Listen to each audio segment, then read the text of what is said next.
Hi everyone, welcome back to my channel. तो जैसा कि आप लोगों को पता है कि मैंने इंटरनेशनल ट्रेड का सीरीज़ स्टार्ट किया हुआ है। तो आज का जो हमारा टॉपिक है वो इकोनॉमिक इंटीग्रेशन पे है, जैसा कि आप लोग सब देख पा रहे हैं। और मैं ये आशा करती हूँ कि इसके प्रीवियस वीडियोस भी आपको समझ में आए होंगे और अच्छे भी लगे होंगे।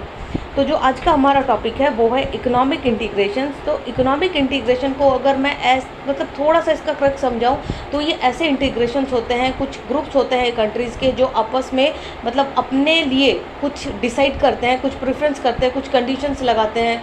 हो सकता है कि टैरिफ को रिड्यूस कर सके, मे भी हो सकता है कि टैरिफ को फुल्ली अबॉलिश कर दे। कुछ ऐसी चीज़ें की जाती है जो एक दूसरे को रिलैक्स किए जाते हैं कि आप आपस में वो जितने भी कंट्रीज़ आपस में ग्रुप बनाए हुए हैं वो आपस में बिल्कुल अच्छे तरीके से क्या कर सके, ट्रेड कर सके, अच्छे से उनकी बॉन्डिंग हो, उनका जो आपस में जो रिश्ता है वो थोड़ा अच्छा हो। तो जैसे कि इसका डेफिनेशन है कि economic integration is the unification of economic policies between different states and country as well through the partial और फुल्ली अबॉलिशन ऑफ टैरिफ। या फिर पार्शियल रूप से अबॉलिश होगा आपका टैरिफ, या फिर कैसे अबॉलिश होगा, कम्प्लीटली अबॉलिश हो जाएगा क्या टैरिफ, या फिर non tariff restrictions on trade. पर ये कहाँ है?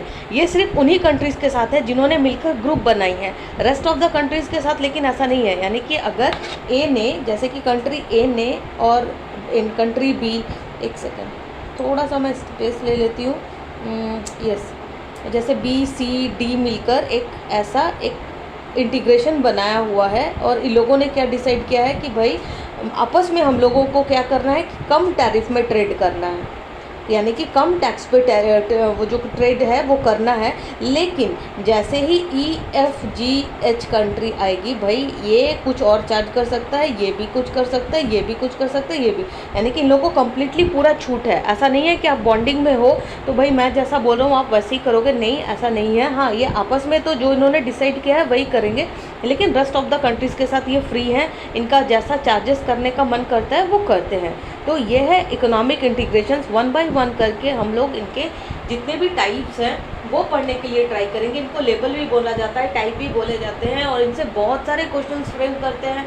मैं हमेशा अपने वीडियोस में बोलती हूँ, खासकर कॉम्पिटिटिव लेवल पे ऐसे क्वेश्चंस बहुत पूछे जाते हैं। MCQ के फॉर्म में पूछा जाता है इकोनॉमिक यूनियन के बारे में, या फिर पूछ लिया जाता है कि इनकी क्या क्वालिटी, जब हम वन बाई वन करके इनकी क्वालिटीज़ के बारे में पढ़ेंगे तो वो क्वालिटीज़ दे दिया जाता है और पूछा जाता है ये कि कौन सा मार्केट है, ये एक फ्री ट्रेड एग्रीमेंट है या फिर ये प्रेफरेंशियल ट्रेड एरिया है, ये क्या है, उसकी क्वालिटीज़ दे के पूछा जाता है कि क्या है।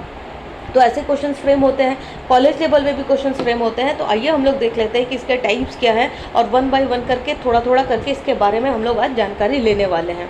तो जो पहला है, इसका जो पहला टाइप है वो क्या है, वो है प्रेफरेंशियल ट्रेड एग्रीमेंट और एरिया, PTA नाम से जाना जाता है ये। और इसका जो मेन है, यानी कि ये जब PTA फॉर्म होता है तो ये आपस में कंट्रीज़ क्या करते हैं, टैरिफ को थोड़ा सा रिड्यूस कर देते हैं या फिर कुछ स्पेशल कोटा फिक्स कर देते हैं। ये क्या है, PTA यानी कि reduce tariff among the countries, but rest of the countries के साथ ऐसा नहीं है, वो चाहे तो हायर प्राइस फिक्स कर सकते हैं। वो इंडिपेंडेंट है, दूसरे कंट्रीज़ के साथ क्या करें ऐसा नहीं है, लेकिन आपस में जब वो ट्रेड करेंगे तो टैरिफ इनका कम रहेगा। ये है PTA, प्रेफरेंशियल ट्रेड एग्रीमेंट। इसका जो दूसरा टाइप है वो क्या है, FTA, यानी कि फ्री ट्रेड एग्रीमेंट।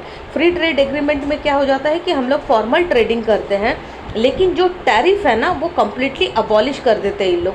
नाम से ही पता चल रहा है फ्री ट्रेड, यानी कि जो टैरिफ है वो क्या हो गया, कम्प्लीटली अबॉलिश हो गया, और जो ट्रेडिंग है बिटवीन द कंट्रीज़ में वो क्या हो जाती है, फ्री हो जाती है।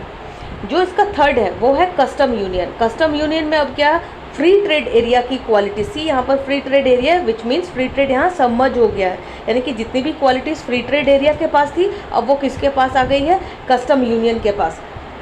तो जब कस्टम यूनियन के पास आ गई है तो कस्टम यूनियन में क्या हो गया, एक तो जो टैरिफ है वो कम्प्लीटली अबॉलिश हो चुका है, यानी कि मैं कस्टम यूनियन की क्वालिटीज़ के बारे में बोल रही हूँ कि जो टैरिफ है वो कम्प्लीटली अबॉलिश हो चुका है। लेकिन यहाँ जो रेस्ट ऑफ द कंट्रीज़ के साथ जो टैरिफ है वो भी कॉमन है, कहाँ पर, कस्टम यूनियन पे। अब नेक्स्ट जो हम लोग देखेंगे कॉमन मार्केट, ये कॉमन मार्केट, अब यहाँ हम लोग देख पा रहे हैं यहाँ कस्टम यूनियन लिखा है, विच मीन्स कस्टम यूनियन के जितने भी क्वालिटीज़ हैं वो कहाँ पर आ गए हैं, अब कॉमन मार्केट में आ गए हैं। तो कॉमन मार्केट की क्वालिटीज़ अब क्या हो गई कि टैरिफ कम्प्लीटली अबॉलिश्ड है, मतलब कोई भी टैरिफ नहीं लग रहा है। जो अमंग द एक्सटर्नल जो कंट्रीज़ पे था वो भी कॉमन है, और जो मतलब जो फैक्टर्स ऑफ प्रोडक्शंस हैं जैसे कि लेबर और कैपिटल, वो भी अब क्या कर सकते हैं, फ्रीली मूव कर सकते हैं। ये तो हो गई कॉमन मार्केट की बात। अब है जैसे कि हम देख सक रहे हैं कि यहाँ पर इकोनॉमिक यूनियन के बारे में लिखा है, तो इकोनॉमिक यूनियन में से यहाँ कॉमन मार्केट लिखा है, मतलब कॉमन मार्केट की सारे क्वालिटीज़ ऑफ इकोनॉमिक यूनियन में। तो इकोनॉमिक यूनियन में क्या आ गया कि नो टैरिफ, ठीक, कॉमन एक्सटर्नल टैरिफ, ठीक, freely movement of factors like labours and Capitals. And economic union में क्या गया, कॉमन इकोनॉमिक पॉलिसीज़, यानी कि आपस में जितने भी जो भी कंट्रीज सबमर्ज हैं उनकी जो इकोनॉमिक पॉलिसीज़ कैसी होंगी, बिल्कुल कॉमन होंगी। अब जो इसका लास्ट वाला है वो क्या है, पॉलिटिकल यूनियन। सी हम यहाँ देख पा रहे हैं, लेकिन यहाँ पर क्या लिखा हुआ है, इकोनॉमिक यूनियन। इसका मतलब इकोनॉमिक यूनियन की जितने भी क्वालिटीज़ है वो कहाँ पर सबमर्ज हो गई है, वो पॉलिटिकल यूनियन में सबमर्ज हो गई है। जैसे कि मैं फिर से बोलूँ तो मतलब टैरिफ नहीं होगा, टैरिफ बिल्कुल नहीं लगेगा। जो एक्सटर्नल कंट्रीज़ के साथ कॉमन टैरिफ लगेगा।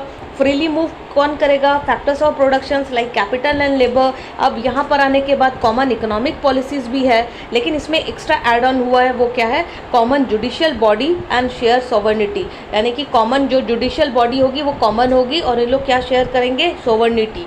तो ये तो थोड़ा सा हम लोगों ने इसके बारे में थोड़ा थोड़ा करके जानकारी लिया। अब वन बाय वन करके थोड़ा सा डिटेल में जाएंगे इसके अंदर और फिर वाइंड अप करेंगे। तो पीटीए के बारे में पढ़ते हैं हम लोग। सी मैंने ये सारा कंटेंट बीबीए मंत्रा से लिया है, इंटरनेट से उठाया है। मैंने जब इसके बारे में पढ़ा तो मुझे इनके कंटेंट बहुत अच्छे लगे, इसीलिए मैं इनको यूज़ कर रही हूँ।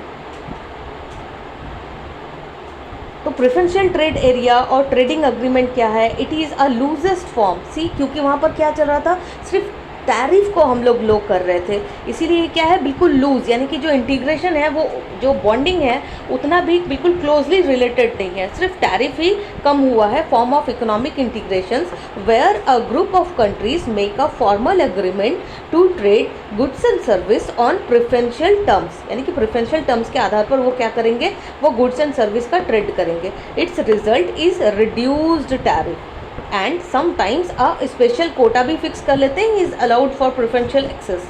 These agreements are generally made between developed और डेवलपिंग कंट्रीज़ के बीच में जनरली ऐसे एग्रीमेंट्स होते हैं। किसके लिए होते हैं, to promote economic development of developing nations, क्योंकि डेवलप तो ऑलरेडी डेवलप्ड है ना, डेवलप किसको करना है, डेवलपिंग नेशंस के लिए। तो इसका जो एग्जाम्पल है पीटीए का वो क्या है, the European union has a preferential trading agreement with the middle east and Latin America के साथ। ऐसा है किसका, यूरोपियन यूनियन का, ठीक। ये तो है पीटीए की बात। फिर से पीटीए को रिपीट करती हूँ। पीटीए में जो क्वालिटी है वो है रिड्यूस टैरिफ, यानी कि इन्होंने टैरिफ को कम किया था, कुछ स्पेशल कोटा भी ये फिक्स करते हैं, और ये मोस्टली किन के बीच में होता है, डेवलप और डेवलपिंग कंट्रीज़ में, क्योंकि डेवलपिंग कंट्रीज़ को क्या करना रहता है, डेवलप करना रहता है। और इसका जो एग्जाम्पल है वो क्या एग्जाम्पल है कि European union has a preferential trade agreement, किनके साथ है यूरोपियन यूनियन का agreement, middle east and Latin America के साथ। इसका जो दूसरा हम लोगों ने पढ़ा था वो पढ़ा था हम लोगों ने फ्री ट्रेड एग्रीमेंट पढ़ा था। तो फ्री ट्रेड एग्रीमेंट को भी देख लेते हैं। फ्री ट्रेड एग्रीमेंट में हमने क्या पढ़ा था कि कम्प्लीटली टैरिफ क्या था, बिल्कुल अबॉलिश हो चुका था।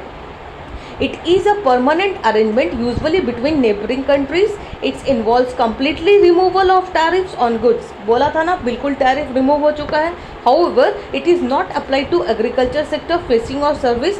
The members countries are free to charge their own external tariff. यानी कि वो दूसरे कंट्रीज़ के साथ अपना एक्सटर्नल टैरिफ फिक्स कर सकते हैं, नो इशू, लेकिन अमंग द कंट्रीज़ में नो टैरिफ, मतलब टैरिफ बिल्कुल भी कम्प्लीटली अबॉलिश हो चुका है।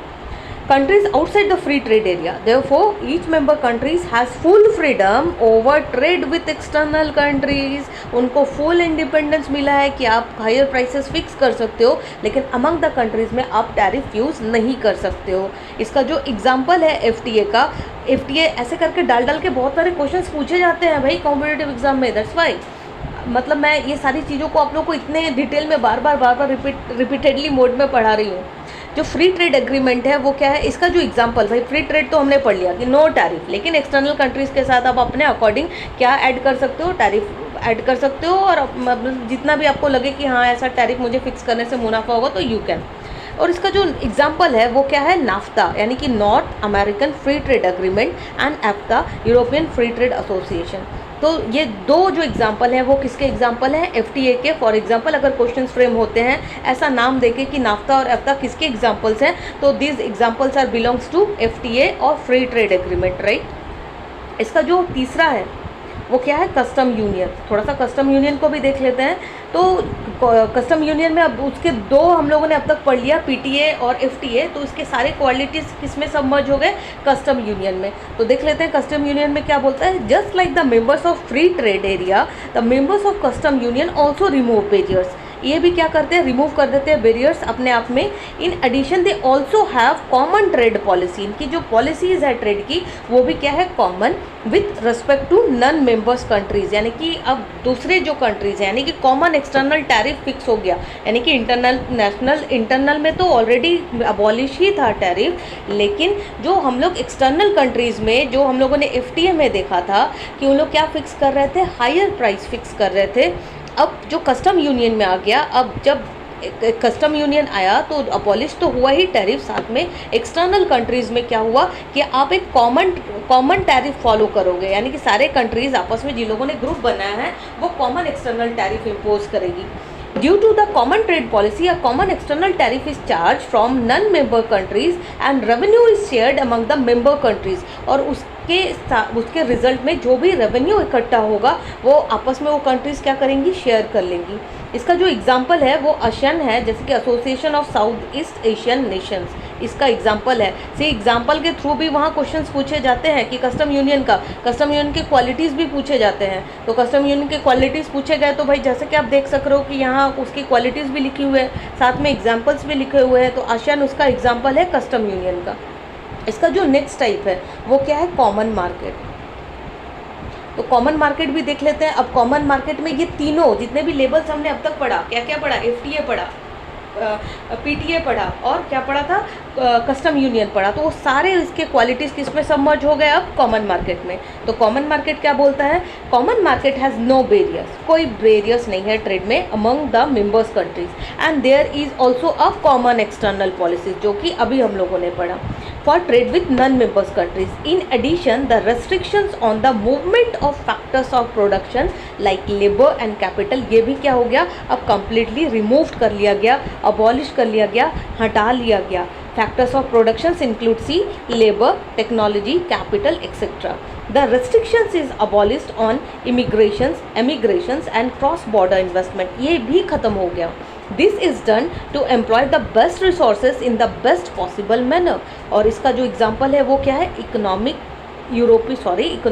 European economic community. ये किसका एग्जाम्पल है, कॉमन मार्केट का। तो कॉमन मार्केट में क्या आया, टैरिफ पूरा ख़त्म हो गया, एक्सटर्नल जो कंट्रीज़ है उनके साथ क्या हो गया, कॉमन हो गया। और जो हमारा जो यानी कि जो फैक्टर्स ऑफ प्रोडक्शन है लाइक लेबर, कैपिटल, टेक्नोलॉजी, वो भी क्या हो गया, वो भी बिल्कुल फ्री हो गए हैं। अब जो इसका